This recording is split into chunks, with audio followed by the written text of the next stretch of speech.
So good, so good, so good. Great brands, great prices. Everyone's got a reason to rack. You know they have Marc Jacobs? Nike? Yes. Just so many good brands. Vince, Birkenstock, and more brands you love are at Nordstrom Rack stores now. Plus, buy it online and pick it up in-store the same day for free. Great brands, great prices. That's why you rack.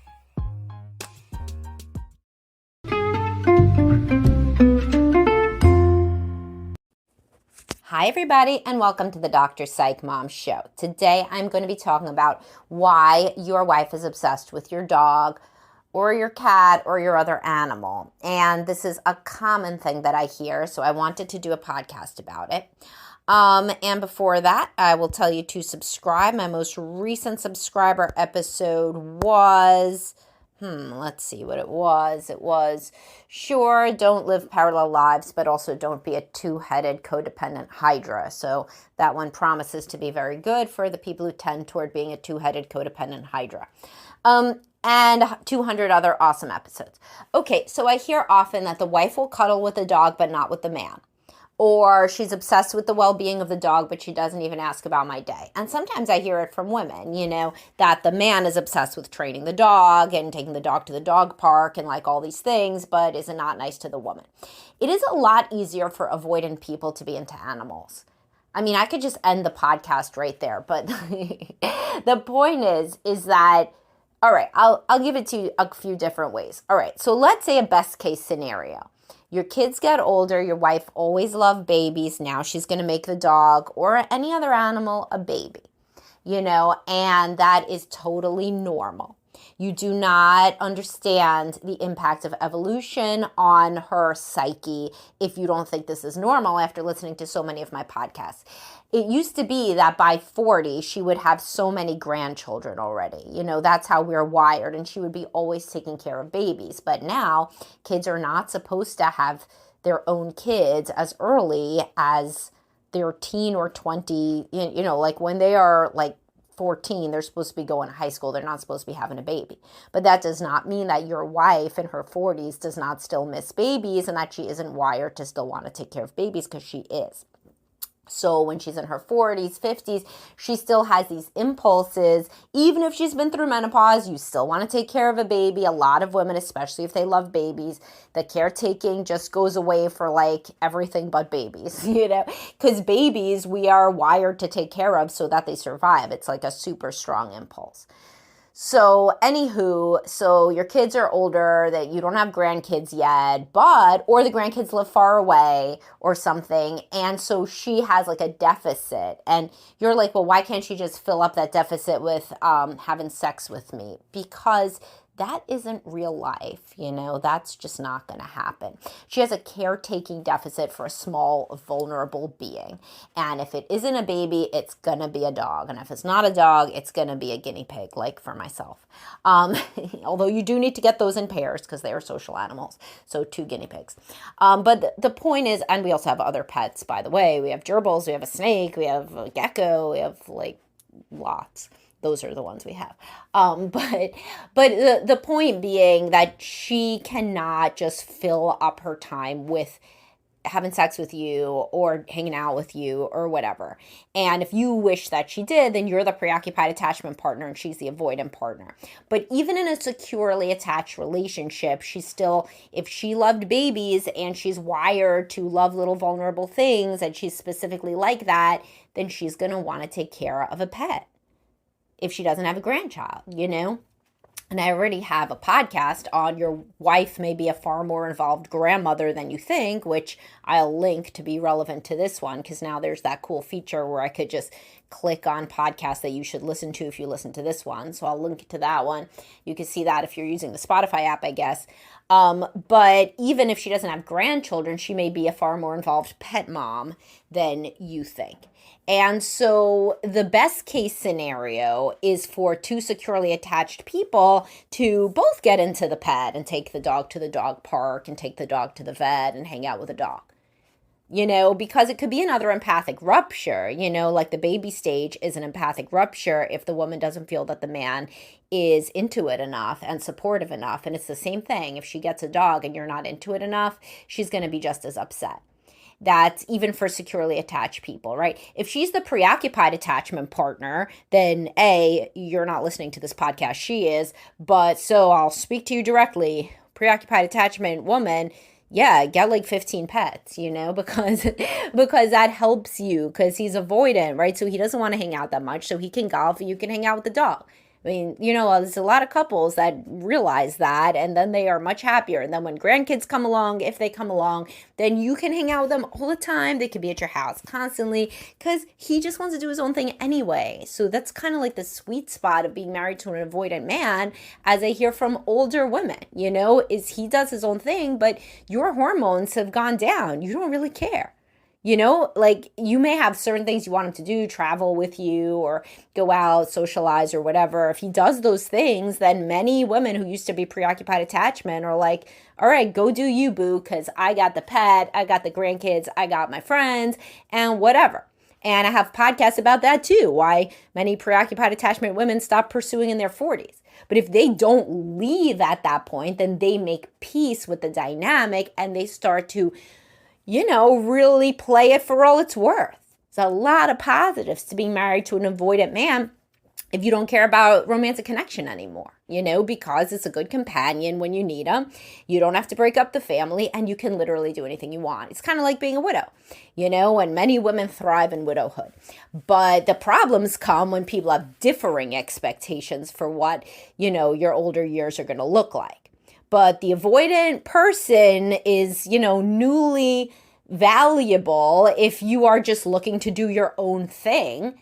When your hormones have changed, you used to be preoccupied attachment. Now you don't give a shit. You wouldn't really want to remarry even if he died or if you got divorced. So then you could kind of do your own thing and live parallel lives. Now, if he goes on testosterone, you're first going to have a problem. Then he's going to be chasing you around for sex after he was okay with the parallel lives. But, don't shop for problems. You could always come to me for couples therapy if that were to happen.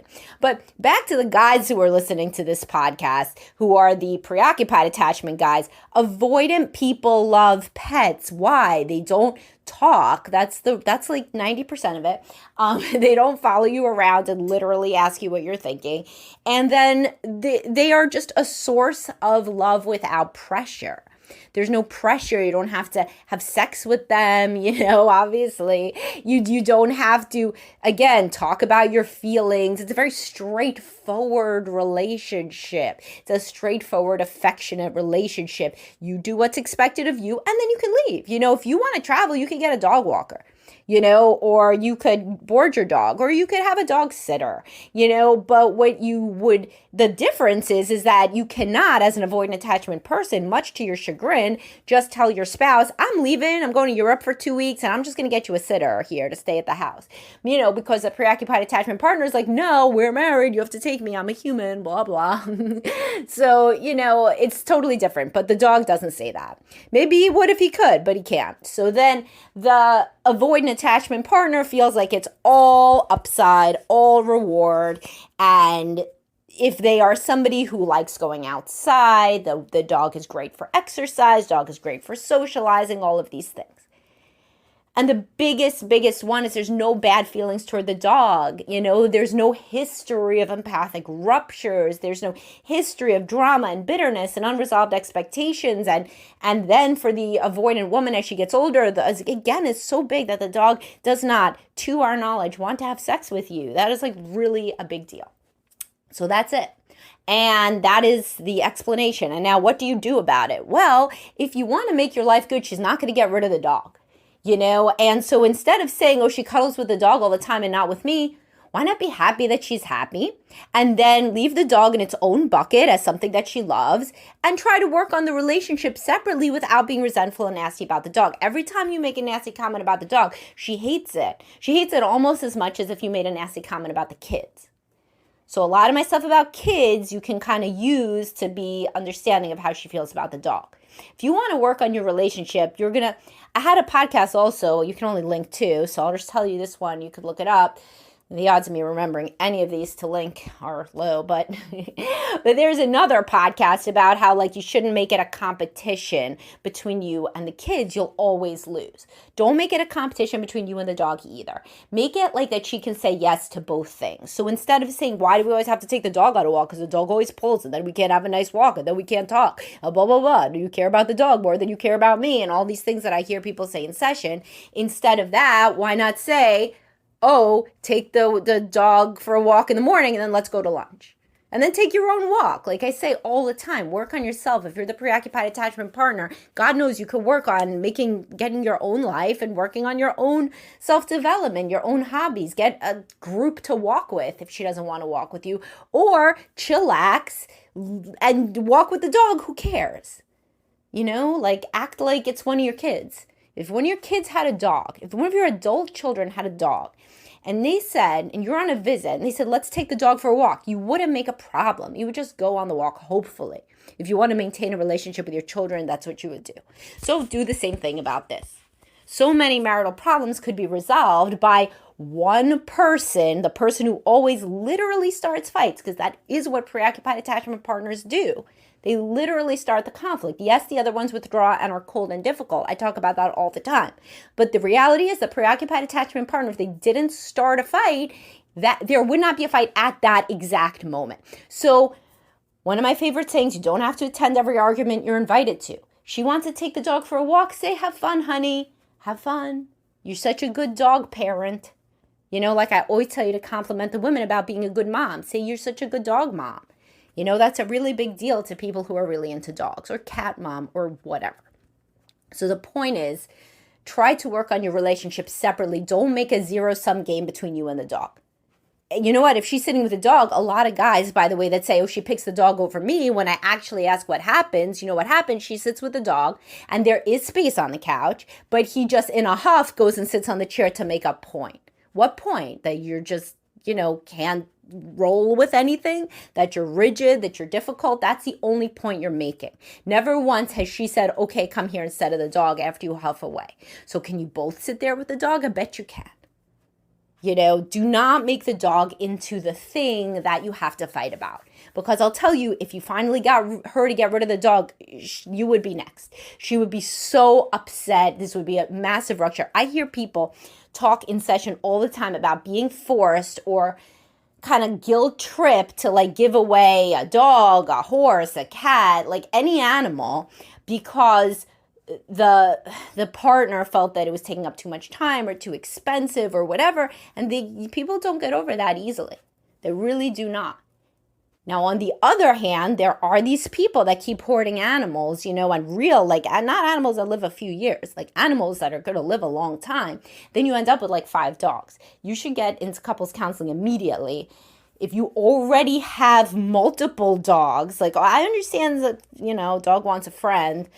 Cool. I mean, I love animals. I'm vegan. I buy pair bonded animals. But listen, if you already have your pair and then it wants to be a puppy, then you know that you're dealing with somebody who will never stop, right? And who will keep getting dogs. And at that point, you should say, we should talk about this in counseling. And then once you get her in the door in counseling, not only you're going to talk about the puppy, but you're also going to talk about, we don't really have a relationship. I understand you love the animals, but I also want to hang out with you. I also want to do things with you. Is this even a relationship you want to be in?